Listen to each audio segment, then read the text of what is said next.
Un jour, sur la Terre. One day on Earth. Eines Tages auf Erden. بركم برجعهم بتاعكم بترجعهم один день, одна земля. Un día en la Tierra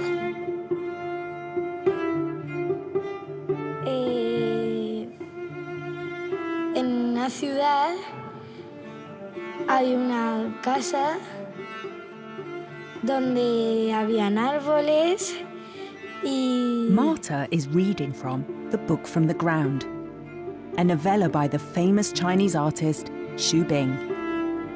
He has assembled hundreds of emojis and icons into a script that can be read by anyone, of whatever nationality, because it is freed from the words of any particular language. Después encendió la radio, vio que llovía, que bajaba la temperatura y pensó en coger un paraguas. Is this a glimpse of our future? For 5,000 years, the technology of writing has allowed people to communicate across space and time and made civilization itself possible. From common roots, writing developed into a myriad of distinct scripts. But today, a new digital communication technology is becoming universal across the globe.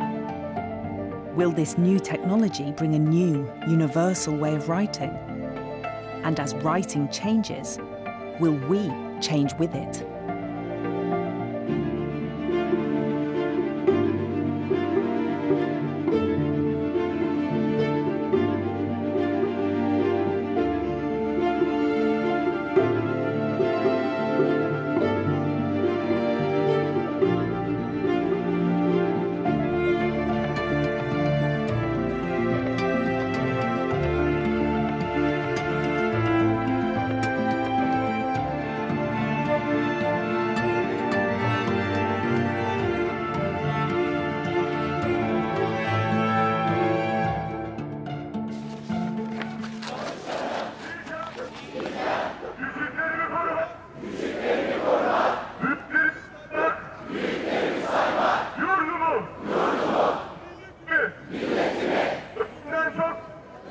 This is Dolmabahce Square in Istanbul. Every year, Turks gather here to mark the anniversary of the death of Mustafa Kemal Ataturk. Mustafa Kemal was the founder of modern Turkey, and his influence is still felt on many aspects of Turkish life, not least whenever anyone here picks up a pen, because in 1928, Mustafa Kemal did something extraordinary. He changed the way that Turks write. The written word is so important in everyday life that there can be few more radical acts than forcing an entire nation to learn a new script. Yet what happened in Turkey in the 1920s was just part of a movement that swept across the world in the 20th century. A series of script reforms that threatened to replace the multitude of traditional writing systems with a single, universal script, the Latin alphabet. The Latin alphabet was the script of the Roman Empire. But its global spread was due to printing.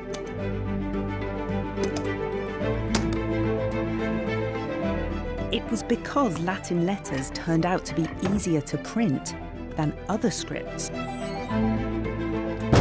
that printing took off in Europe in a way it did not elsewhere. The resulting explosion in information led to scientific and industrial revolutions that, by the early 20th century, had taken Europe to unprecedented levels of wealth and power. This link between the Latin alphabet and the rise of Western industrial society led leaders in other parts of the world who wanted to take their countries down the same path to see in the Western script a key to modernity.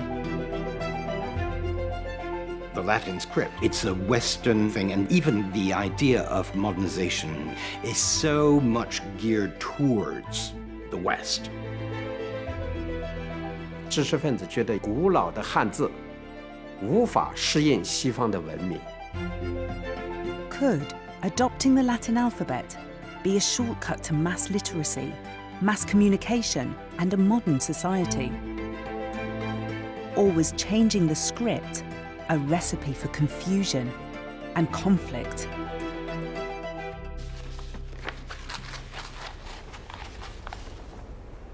The story of script reform in Turkey begins with the fall of the Ottoman Empire.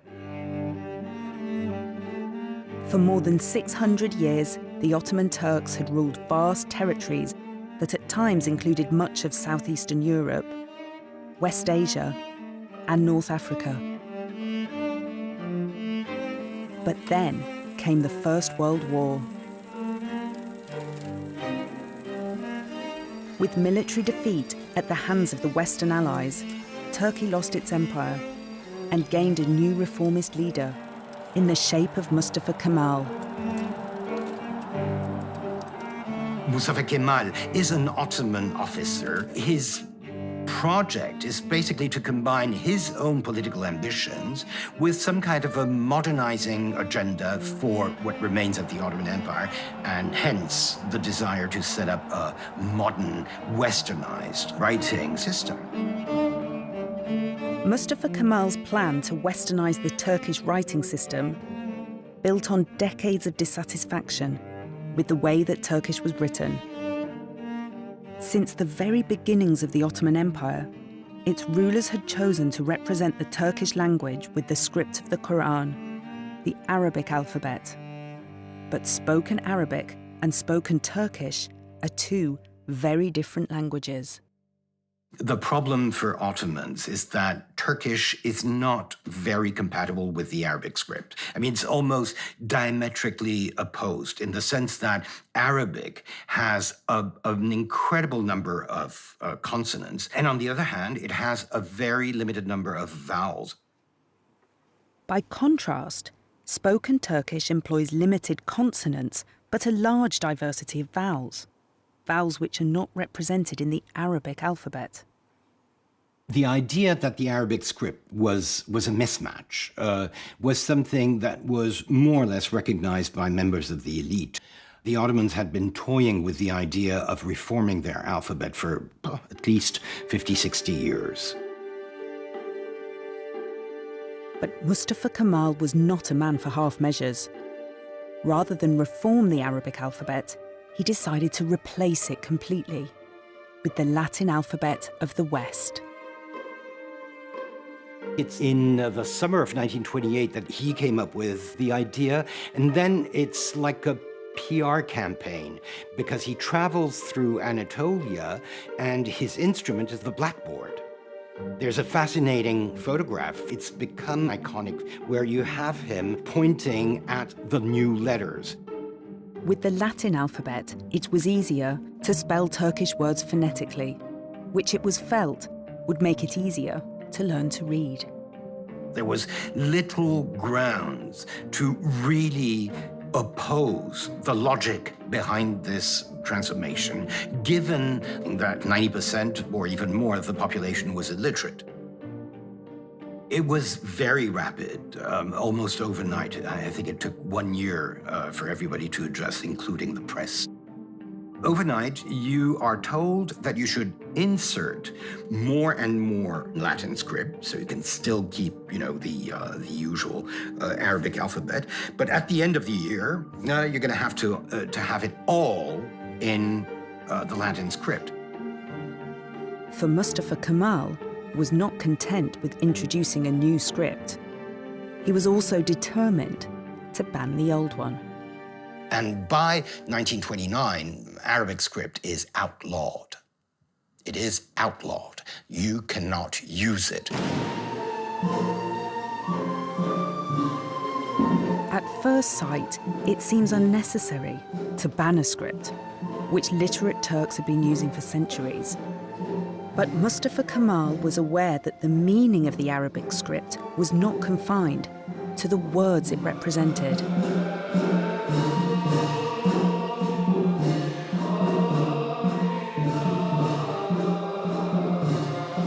Sufis are a case in point. They are famous for their whirling trance and their deep study of Islam. Sufis try and achieve a direct communion with God through rituals such as these, but also through the text of the Quran. They believe that there are hidden meanings not just inside the words, but inside the very letters of the Arabic alphabet.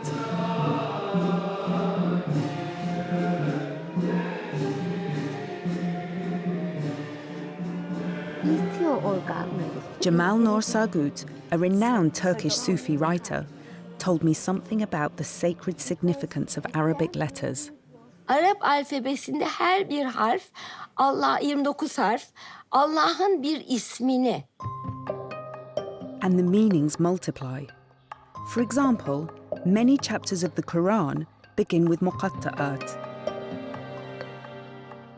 Mysterious groups of 3, 4, or 5 letters that do not spell any known word in Arabic. The most common muqatta'a is Alif Lam Mim, the equivalent of A, L, and M in the Latin alphabet. As Jamal Nur explained, to Sufis, these letters are a sort of spiritual code. Elif Allah'ın sonsuz birliği. Lam diriltiş esnasında kullandığı enerji. Nedir o enerji? Hareket enerjisi. Mim vücut demektir. Peygamberin vücudu demek. Ya da peygamberlerin vücudu demek. Kur'an'daki çok önemli ya da İslam'daki en önemli şeylerden biri okumak ve yazmaktır. Dolayısıyla kalem külli akıl. Aklın hakikati demek, idrakin tamamı demek ve dolayısıyla bunun bir yere yazılması lazım.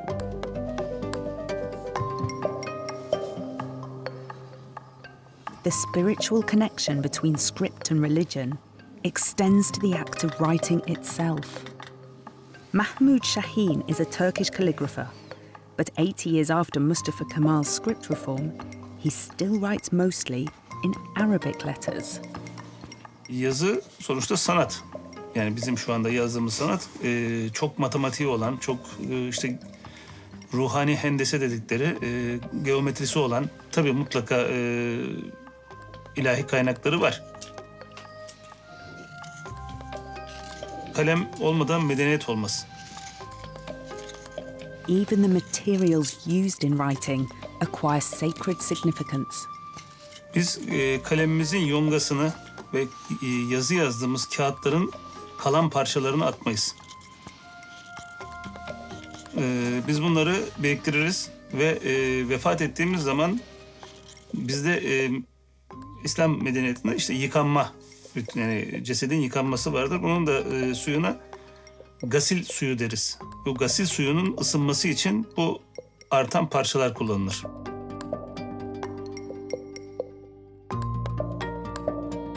Whatever the practical justification, discarding the Arabic alphabet came at a high cost to many Turks.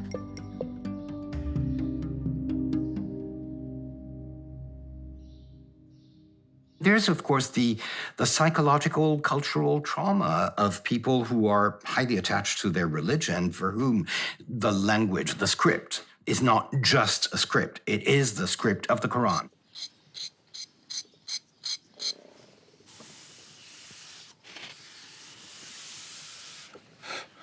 En büyük problemimiz atalarımızla bağımız koptu. Yani sizin bir dedenizin tapu senedini, bir kütüphanedeki eserini ne yazık ki birebir okuyamıyorsunuz yani. Hani nasıl anlatılır?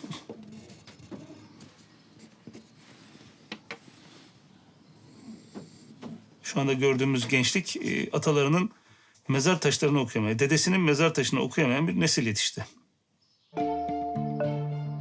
But for Mustafa Kemal, this brutal rupture with the past was precisely the point. The adoption of the Latin script was not just a practical matter of improving literacy.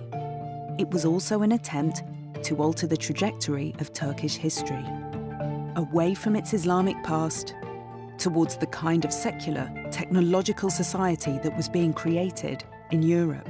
For Mustafa Kemal, it's really the appeal of the West. There's a linguistic justification for the reform, but there's also a civilizational one. It is because you want to become European. So the script is crucial. It's one of the most daring reforms because it really touches everything, and it has a promise of enlightenment. I mean, viewed from the perspective of the 1920s, this is a way of saying this is our first step towards creating a nation and of spreading literacy and education to the masses. The script in itself is so symbolic. It's something that everybody recognizes. Symbolically, I think it's a very powerful move, and it's very well received by the West. It's a huge PR thing. Ataturk lives quietly, spends time teaching the youngest of his 6 adopted daughters the alphabet he made all Turkey learn. But Turks were not the only people having to learn a new way to write. In the 1920s, the Latin alphabet, with its promise of modernity, was on the march across Asia.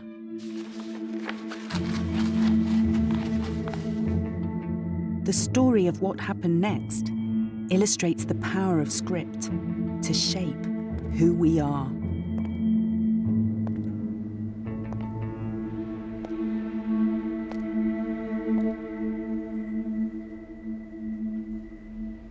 Allahu Akbar, Allahu Akbar. Allahu Akbar,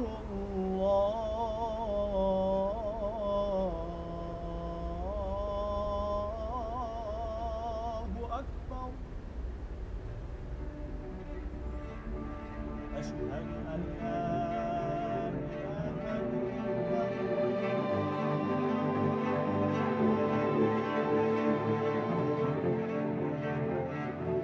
There is nothing more evocative of the Islamic world than the call to prayer.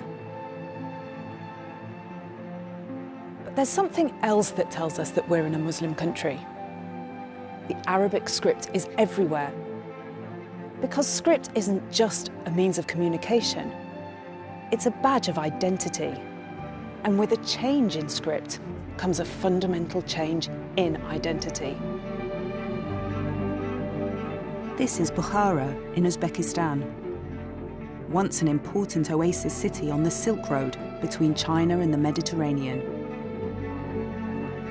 In the 19th century, it, like most of the Islamic states of Central Asia, was absorbed by the expanding Russian Empire. Under the Tsars, the Turkic languages of the region continued, however, to be written in the Arabic script, which had been used here since the Muslim conquests of the 8th century. But in 1917, the Russian Empire collapsed and power was seized by the Communist Party. Their leader, Lenin, was determined to modernize and secularize every aspect of society across the new Soviet Union. And in Central Asia, as in Turkey, that meant changing the script. Shahnoza Soatova is a philologist and an expert on script reform in Uzbekistan. Lenin rostdan lotinlashtirish siyosatini olib borgan.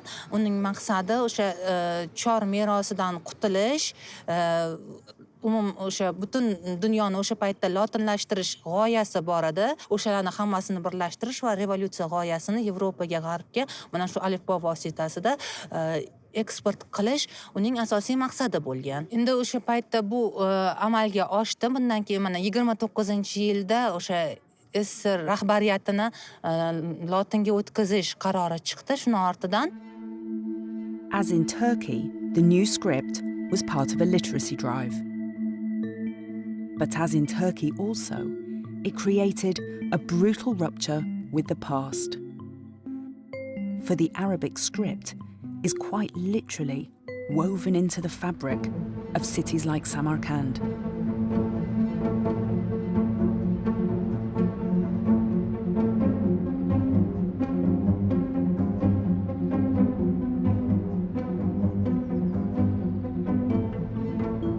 Practically every panel of every building in this magnificent place is covered in writing.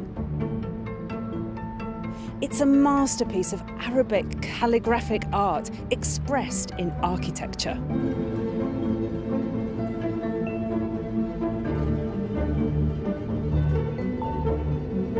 Some of the panels look like geometric patterns, but are in fact also writing in the angular Kufic script.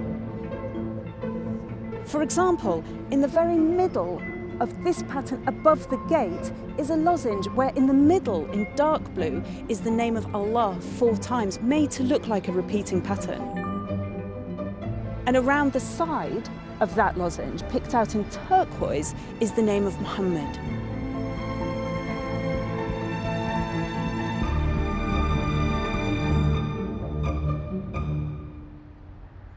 Va natijada qisqa muddatda ming yillab jahon sivilizatsiyasi katta, mana shu aynan arab alifbosi bilan katta bir bebaho merosni ilm fanda ta'sir ko'rsatgan xalq latin alifbosida o'tishga majbur bo'lgan. Latinization was at heart a political project. But back in Moscow, politics were changing. Lenin's successor, Joseph Stalin, was less interested in world revolution than in consolidating his total control over all the subject peoples of a new Russian empire. And once again, new politics meant a new script. 40-yildan 1940-yildan Kiril alifbosi yoppasiga butun SSR hududi bo'ylab joriy etildi. Juda tez shiddat bilan o'tildi va umuman lotin alifbosini o'zi ham yo'qotilib, o'rniga Kiril alifbosi va bu bilan birga ruslashtirish siyosati yuritildi. The Russian Cyrillic alphabet remained the script of Central Asia for 5 decades. But then the politics of Russia changed again. In 1991, the Soviet Union fell apart, and Uzbekistan became an independent country. Uzbeks now had a new political identity, and for the nation's leader, Islam Karimov, there was no stronger way to signal this change than to change the script yet again. Out went Cyrillic, but it wasn't Arabic that returned. Bu yerda ham albatta o'ziga yarasha siyosiy sabablari bor. Kiril alifbosi o'sha o'zida haligi ruslashtirish siyosatini, rus mafkurasini tashigan deb qabul qilingan va mana shu mustaqil bo'lganimizdan keyin imlomiz ham mustaqil bo'lsin. O'sha ruslashtirishdan va rus aurasidan, rus hududidan chiqib ketaylik degan maqsadda va o'sha umumturkiy hududga yaqinlashaylik va dunyo bilan yaqinlashaylik, Yevropa bilan yaqinlashaylik, Turkiya bilan yaqinlashaylik degan maqsadda mana shu alifbo islohi qabul qilingan o'sha paytda. 19-yilda biz arab alifbosidan lotin alifbosiga o'tdik. 40-yilda lotin alifbosidan Kiril alifbosiga o'tdik. 93-yilda Kirildan voz kechdik. Lotin alifbosiga yana o'tdik va 95-yilda o'sha lotin alifbosini ayrim belgilarini biz yana isloh qildik va yana qisman yangilangan yana bir alifboga o'tdik. No country has changed its script more often in such a relatively short period as Uzbekistan. But through all these dizzying changes, there has been one constant: the pull of the Latin alphabet as a means of connecting with the wider world, and as a symbol of a nation that embraces modernity. But the eastward march of the Latin alphabet would eventually bring it into contact with a culture with writing at its heart.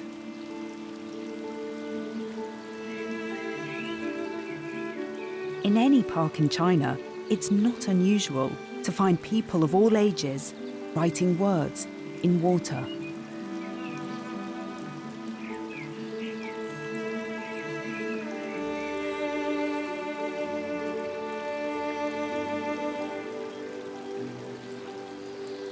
They are not using an alphabet, but writing characters in China's ancient pictorial script.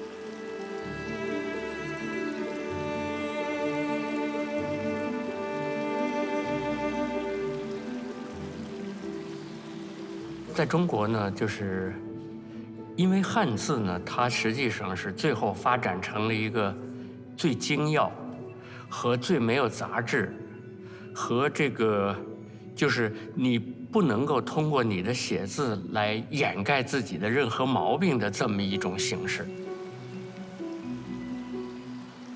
因为什么呢？你从小训练，比如说你2、3岁就开始训练，拿笔和这个怎么样转笔，它讲究转笔和怎么样运笔。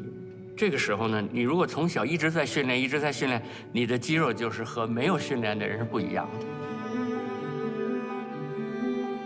The Chinese script has been in continuous use for more than 3,000 years.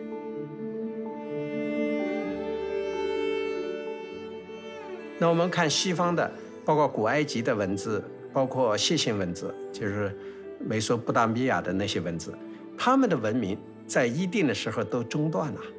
这个中断的一个古文明的中断，就意味着传承文明的载体就不复存在。那汉字就不一样。那么这个文明的传承不断，它的教育传承不断，因此文字就传下来了。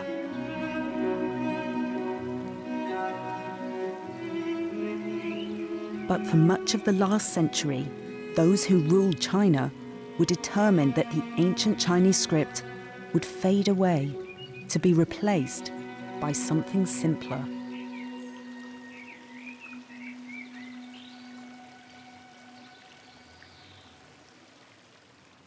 20世纪初这个因为中国面临着很多的内忧外患。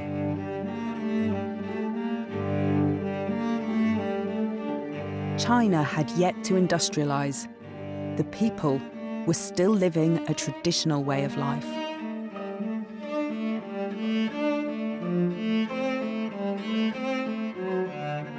The resulting economic weakness made the country prey to Western powers.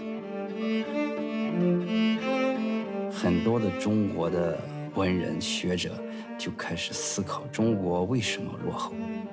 中国的落后可能跟中国的汉字的繁难，以至于识字比较难，降低的这个识字的效率，很多人的这个文化素质上不去。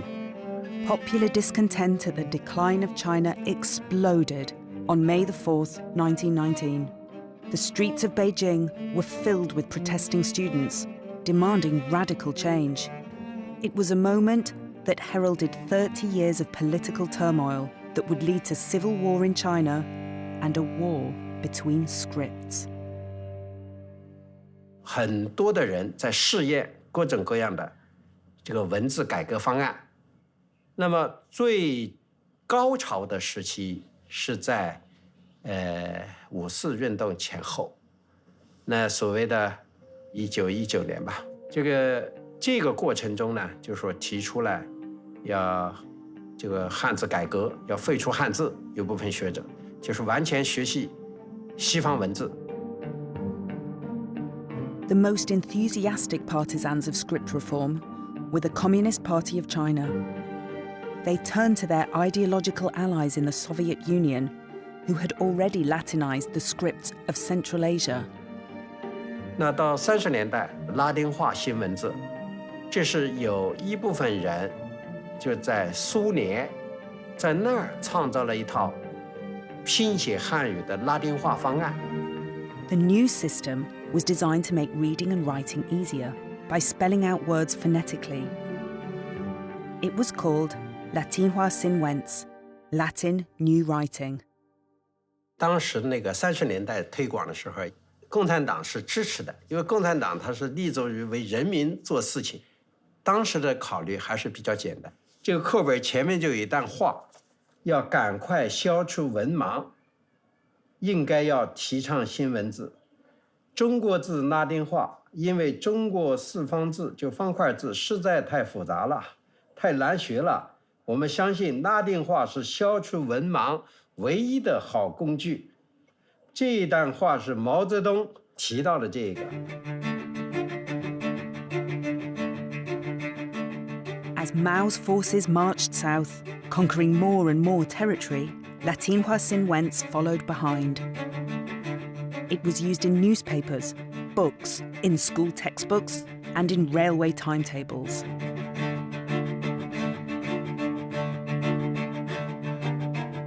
Kept in the National Library of Beijing, thousands of publications attest to the Latin push throughout the country.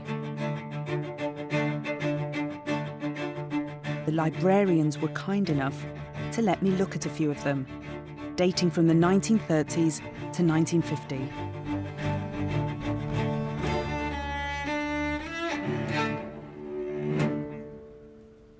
It's fascinating to see Chinese written in Latin letters, the Latinhua Sinwenz, because you get the feeling you can understand it, which isn't usually the case when you see a page of Chinese characters.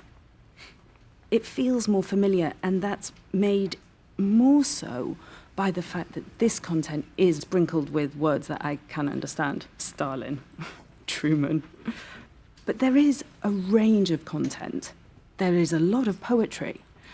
And there are a lot of articles on how to write the new Latin script, including little pictures on how to hold the pen and also how to form the cursive of the Latin letters.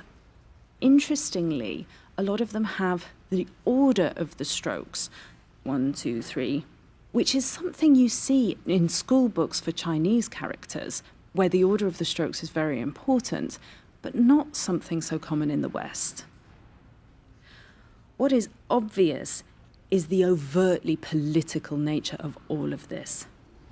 Here we have Gorky stabbing a fat capitalist with an enormous pen, giving the idea that the pen is mightier than the sword, and perhaps underlining the need for mass literacy. But even into the 1950s, all the content is written in both systems, the Latin letters and the Chinese characters, which shows that even after decades of publishing, the editors can't be sure that the readers will understand the new system. The revolution might have triumphed by this time, but the new writing has not. 这个毛主席，也是想，用这个拼音将来，用这个拼音来取代比较繁难的汉字，但是呢，可能这个实行起来，会有很多的阻力，因为很多人，尤其是不同方言区的人，他们的发音都不一样。如果用一个统一的一个字母系统来书写的话，他们可能是很难很快的就去接受的。Dozens of dialects are spoken across China, and the pronunciation of words varies greatly. For example, in the Mandarin-speaking areas, the word for love is ai. But in the Cantonese dialect, love is pronounced no. Rendered phonetically, the two words would look quite different. But in the Chinese script, they are both represented by the same character. So even if the spoken languages sound completely different, the written characters are shared everywhere. In this way, the Chinese script binds the Chinese people together. 你只有汉字具备超越方言，不管你说什么方言，用汉字写下来都知道是什么意思。And the Chinese people have a deep emotional attachment to their ancient script. 一个汉字，古老的汉字，它背后都隐藏着非常深刻的历史。我们通过解读一个汉字，它是什么时代来的，为什么这么造，这种字形和这个时代的历史文化是什么关系，我们通这个汉字可以揭示古代历史文化的奥秘，有很多我们现在都还不是很清楚。但是当我们每解决一个问题，你就感到无比的快乐。所以我想 Chinese writing is the embodiment of Chinese civilization. Every character tells a story about how the ancestors of the Chinese people saw the world around them. For example, the character for woman is combined with the character for child to give a character which means good.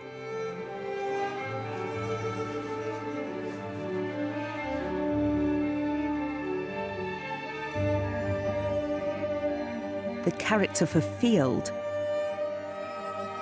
when combined with the character which means strength, gives the character for a man.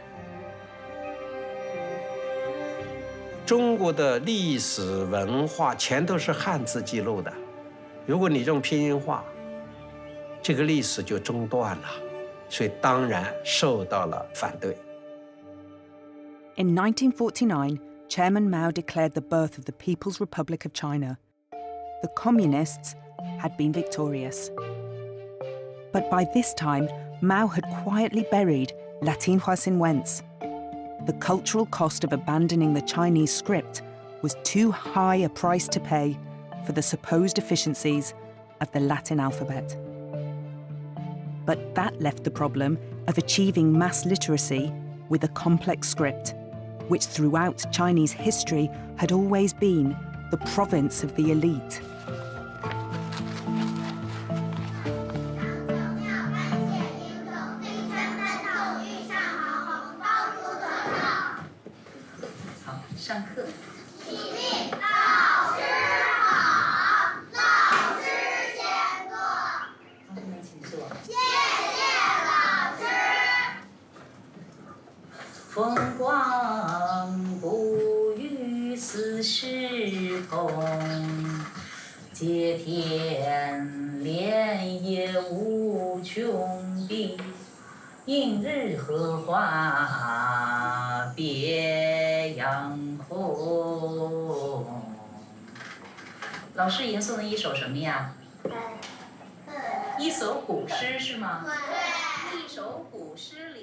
To be able to read and write Chinese, you need to learn several thousand pictorial characters.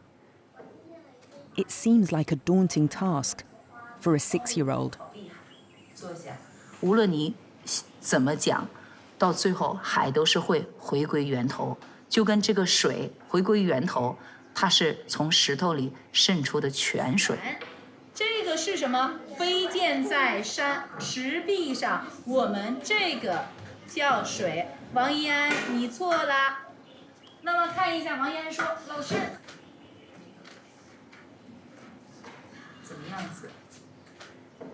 那么多的汉字怎么能学习？其实不需要，因为汉字能形成现在这么大的一个数量，缩减来它的字跟字并没有多少。” I think the Western people have some illusions about Chinese characters.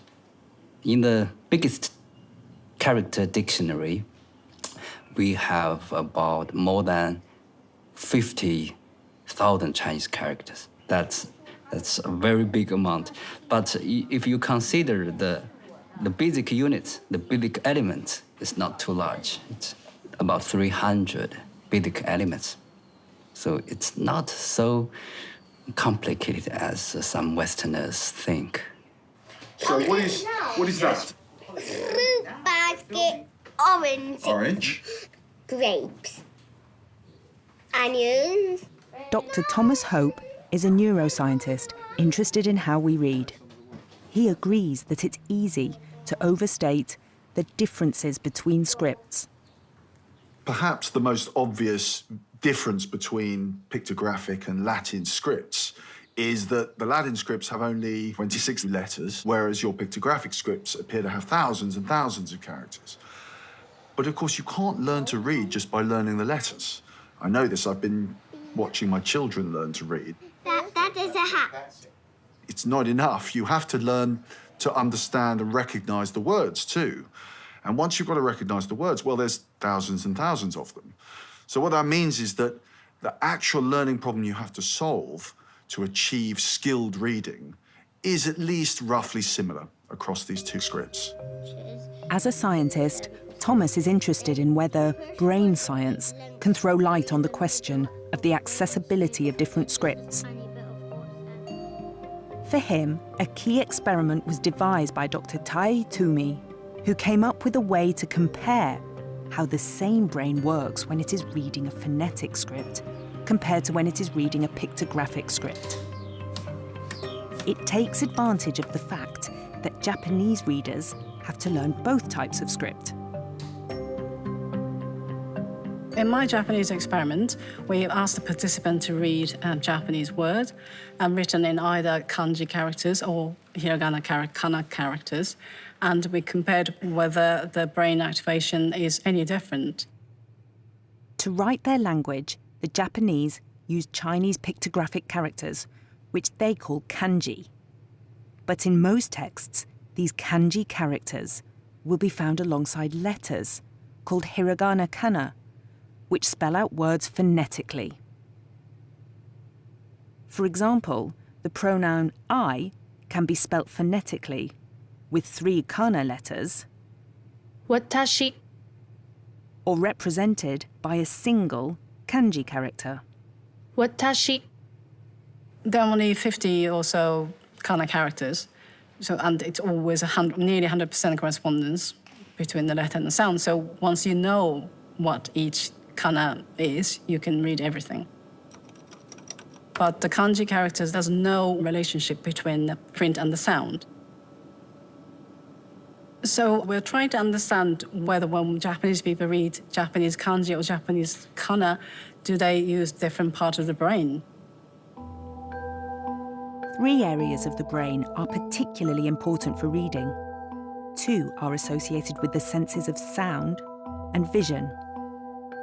The bit of the brain that does hearing is on the side, sort of near the ear, and the bit of the brain that does vision is on the back, basically where the optic nerve goes in. The auditory area is part of a larger brain structure called the temporal lobe, a place where sensations are combined with memories to create meaning out of our experiences. All reading starts with a stimulus to the visual region and ends with that stimulus being interpreted in the temporal lobe.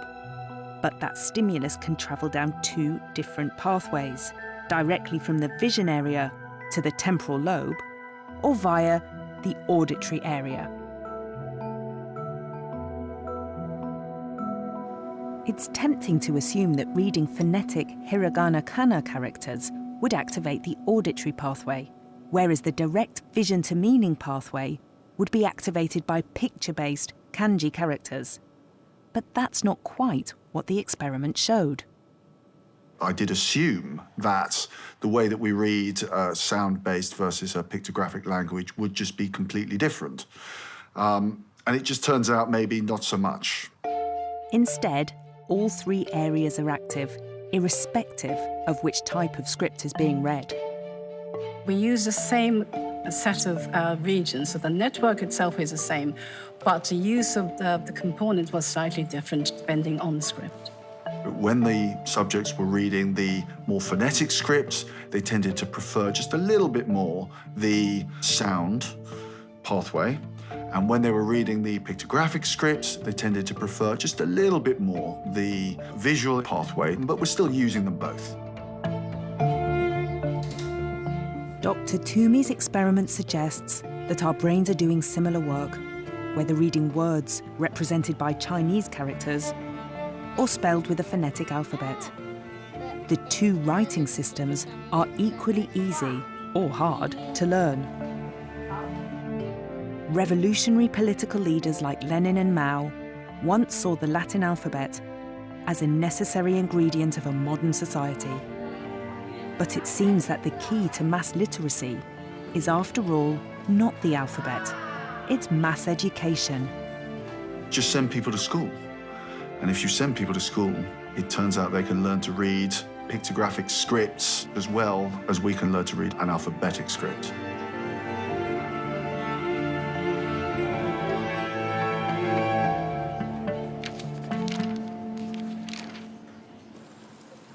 But today, it is not just human beings who have to be able to interpret a script.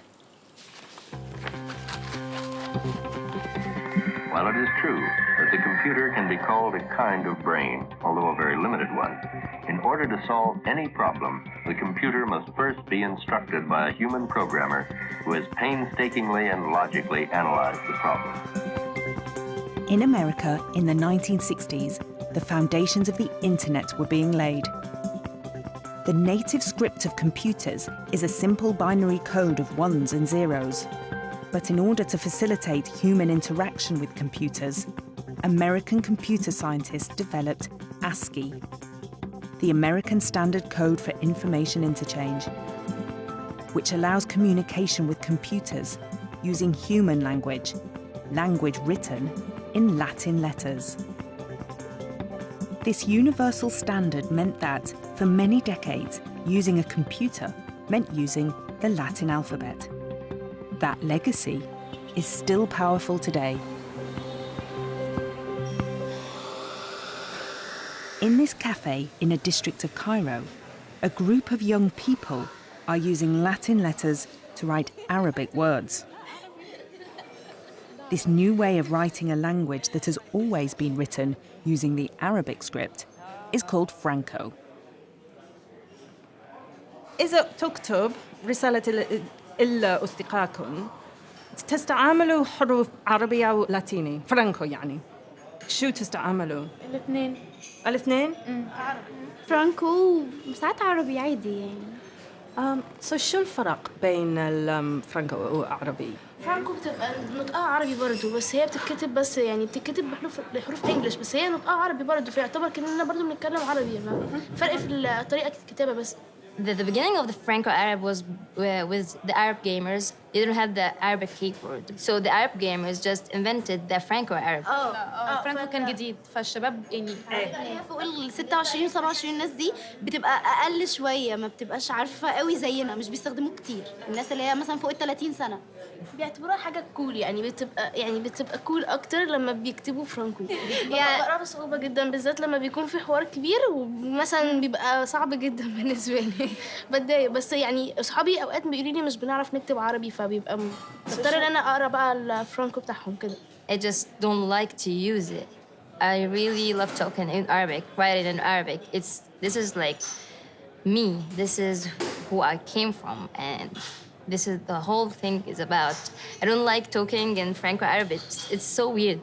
It really destroys my culture.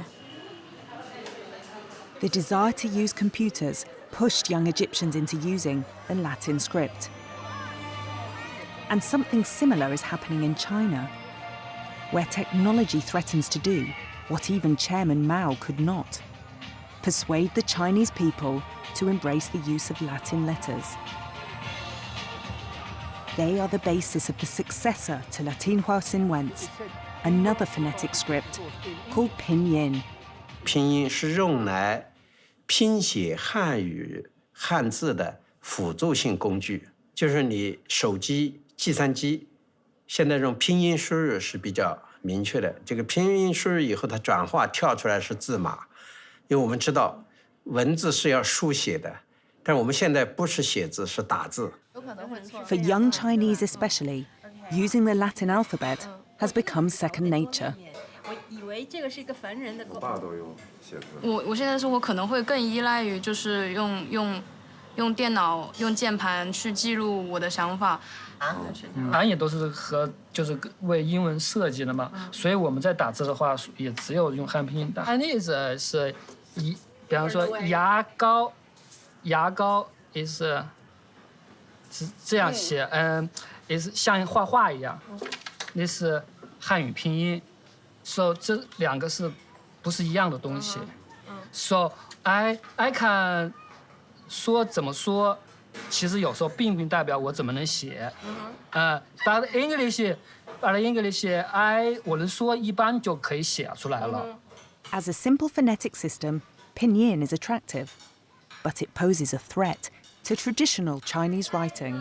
运动来，我们来写字啊！来起，1、2、3。 At school, children learn how to write Chinese characters by repetition, which builds muscle memory. But in the adult world, thanks to computers, writing by hand is becoming a rare occurrence, and so muscle memory starts to fade.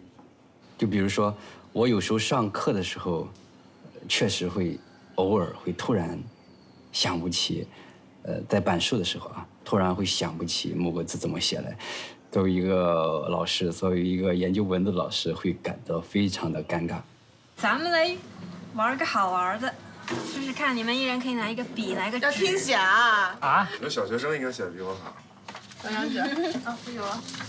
你们会写咳嗽吗？我靠，我他藏着我，完了我也不知道怎么写。我同班到都是漱口的漱。你们会写挠痒吗？这个好像知道。痒也不知道怎么写。是氧气的氧。OK， 第3个，尴尬。啊，再说一遍。尴尬。OK， 好了吗？最后一个很有趣。很有趣。对对对，很有趣。不是很有趣，很有趣。最后一个，这个词儿很有趣，癞蛤蟆。哦天！我靠，癞。一个我一个词儿。就在你的眼前晃，但是不知道怎么写。人画个蛤蟆了是吗？那尴尬的脸。我们来看看谁比较好吧。挠痒痒是对的。哎呀。啊，尴尬不会写，尴尬。嗯。尴尬。刚研究生毕业，一个字儿写出来，还挺尴尬。对。气死我了。以前文字是代表一种力量吧，代表一种文化。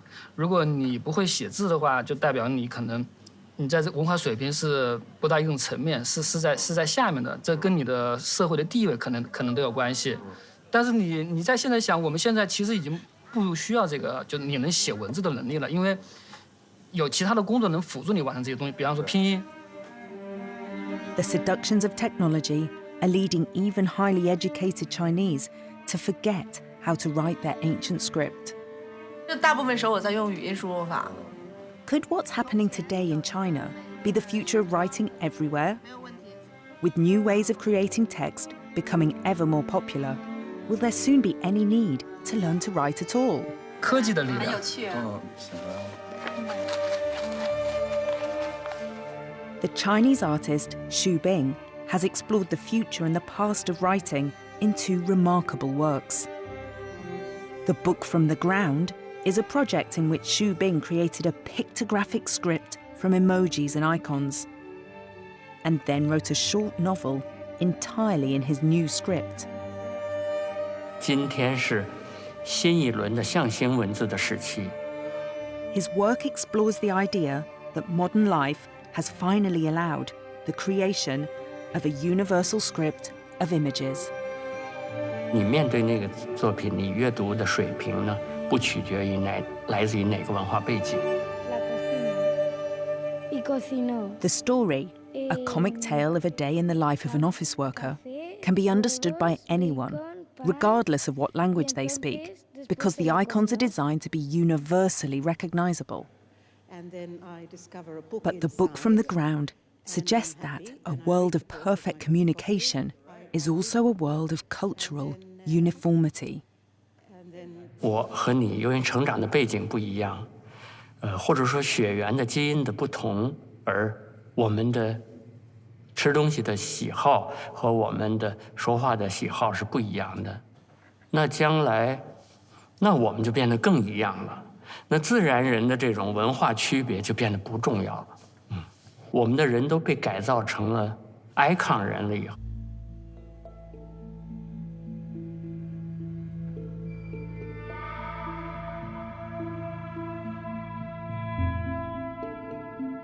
This connection between script and culture is also the theme of Xu Bing's most famous work, the book from the sky.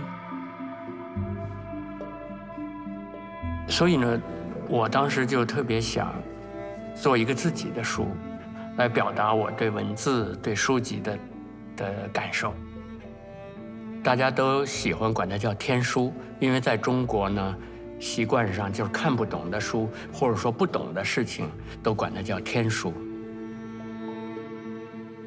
我制造了差不多4000多个汉字。天书呢，实际上看起来非常像文字，但是其实它不是文字。Book from the Sky consists of thousands of traditional woodblock prints, but the characters that Xu Bing carved were all made up by him and have no meaning. 而那实际上它又是一个非常抽象的一个 pattern， 就是它是一个非常抽象的一个图案。其实我做这个作品呢，我呢就是说把自己给关在我的小屋子里头，差不多有2年的时间，我就是等于是每天都在刻这些自己都不认识的字，我感觉我特别的舒服。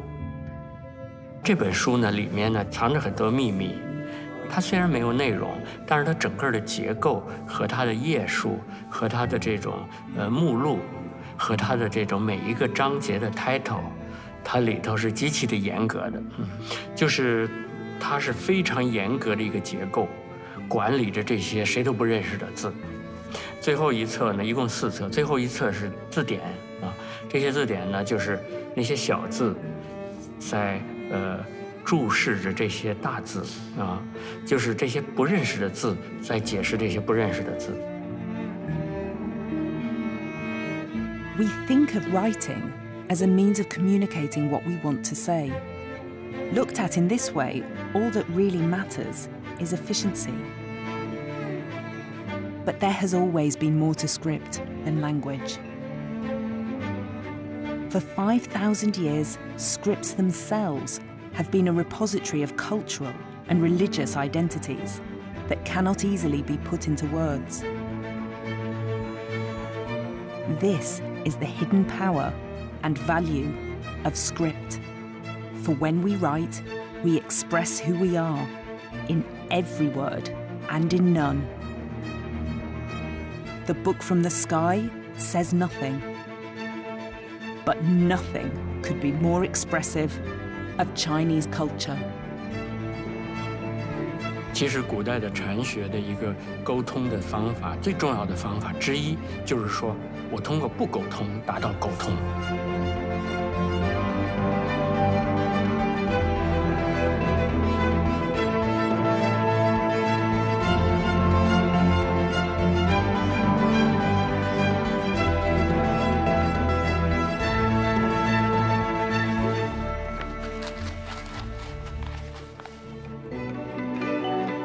Thank you.